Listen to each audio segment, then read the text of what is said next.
Don't you find it obnoxiously absurd that people want to share the so-called wonderful gift of life with newborns only to tell them afterwards that they are going to die and lose this precious gift forever? Don't you find it obnoxiously absurd that we cry and mourn so much over the death of our beloved ones, and that we just repeat this process by creating the next generation that will cry and mourn over their beloved ones? We inevitably have to witness the death of our parents, grandparents, friends, brothers and sisters, our pets, and whatever or whoever else we love or appreciate a lot. And what do we do as a response? We have kids and raise a family to increase our happiness. And we repeat this whole process of dying and mourning again. Your children will watch you die. They will cry and mourn over you. They will cry over the death of their beloved ones. Not only will they have to witness that, they will also have to witness a lot of horrible shit that will happen on planet Earth in the future. Don't you find it obnoxiously absurd that we want our children to be intelligent, open-minded, and as aware as possible of all the political, economical, cultural, industrial, environmental, and all the other types of situations in the world? That we want them to help us come up with efficient solutions to clean up the mess. But from the moment they are too focused on all the mess, from the moment they actually understand that the mechanism of life is inherently a mechanism that can only produce messy situations, then all of a sudden we start to call them crazy. People who say no to life are crazy and unstable, while the only thing they want is stability, and they just can't find that within life. The problem is that there are two huge distinctions within life. We have the subjective individual life experience that accounts for every one of us separately, in which we are focused on our own lives and everything within our near vicinity. And then we have the objective and collective life experience of the world and the universe as a whole, in which we are focused on everybody and everything as much as possible. Now, it is obvious that in a world of billions and billions of living beings, that suffering and pleasure are constant, and that they are differentiated over space and time. There will always be pain and pleasure somewhere and sometime at a constant rate in the world. It is obvious that in such an overpopulated world, that chances increase for extremely horrific forms of suffering to be experienced. But unfortunately, this kind of objective overview of the world as a whole is secondary for the average person. Most people are extremely absorbed into their own individual subjective micro-universe, in which they only care about things within their near vicinity. And once in a while, they are exposed to the objective global overview. They acknowledge that for many people life is very shitty on a daily basis. They acknowledge that our planet will succumb. They acknowledge that animals are slaughtered on a massive scale to feed us. They acknowledge that life is mostly based on fighting the elements of Mother Nature and based on competing with other people. Yet they quickly shift their awareness back into their own little selfish micro-universe, into their comfort zone where they enjoy their meat, where they enjoy a hot shower, a soft warm bed, and so on, while simultaneously millions of people and animals are starving and lacking so many of these so-called basic rights. So yes, obviously life is absurd and unfair. It has always been that way, and it will always be that way. There is just no perfection to this. But looking from the objective global perspective, this is unacceptable. I just can't accept the daily sexual abuse of a teenage girl. I can't accept the massive slaughtering of animals. I can't accept the starvation of millions of beings. I can't accept the slavery, the exploitation, the deforestation. I can't accept cancer. I can't accept idiotic kids setting a living dog on fire.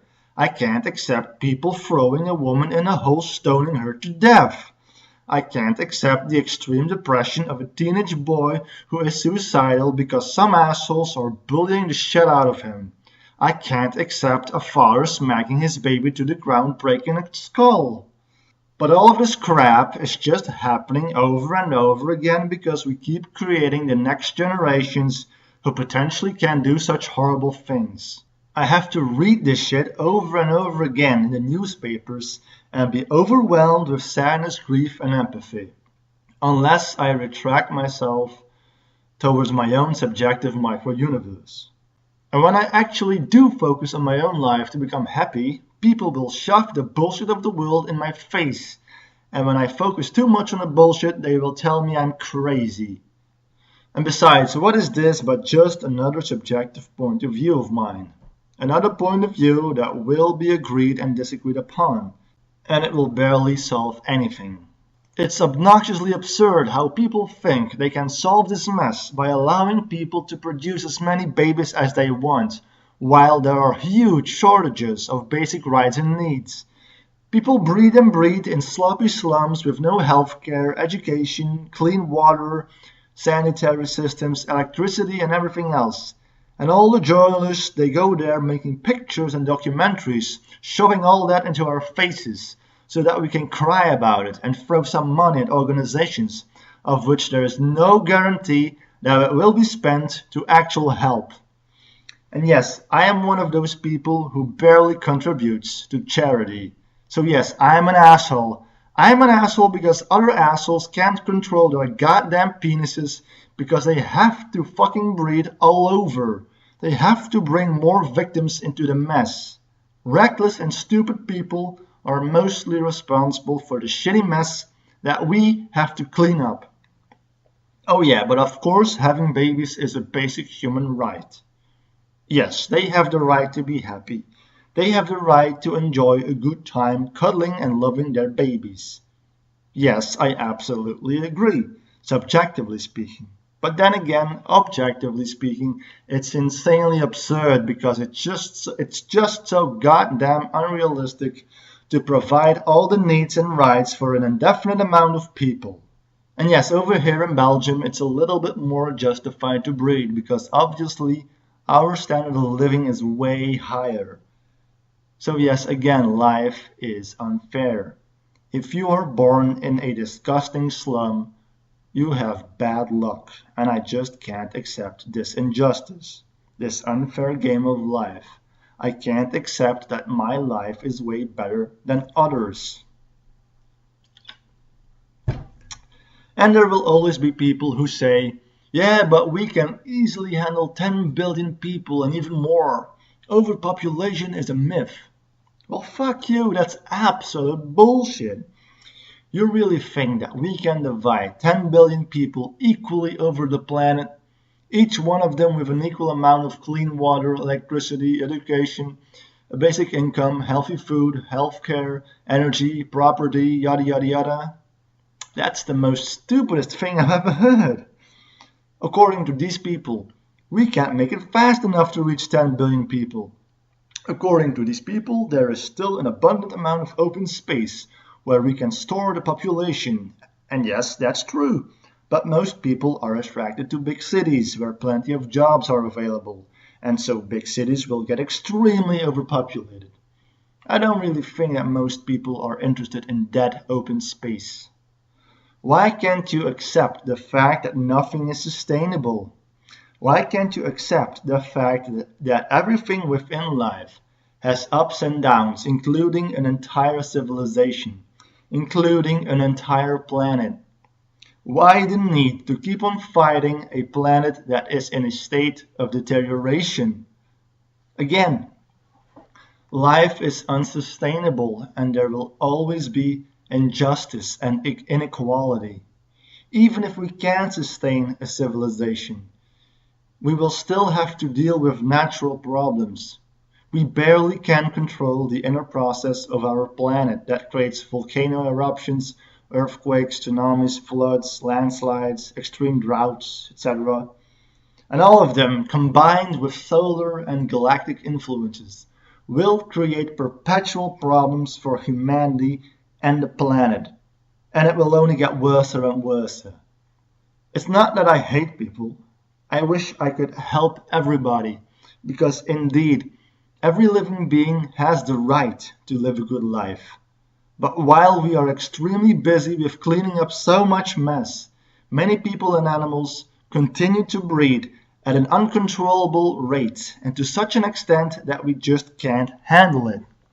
And even if we could handle it, we would lack the right policy and the right financial distribution to do so.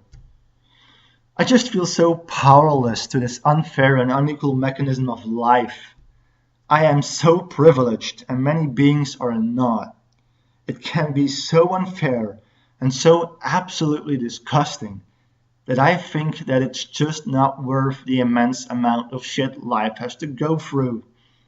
And the more people who live in shit that continue to breed more people to create even more shit, the more powerless I feel, and the more I will cling to anti-natalism. And of course, the same goes for all the other shit that just keeps recurring.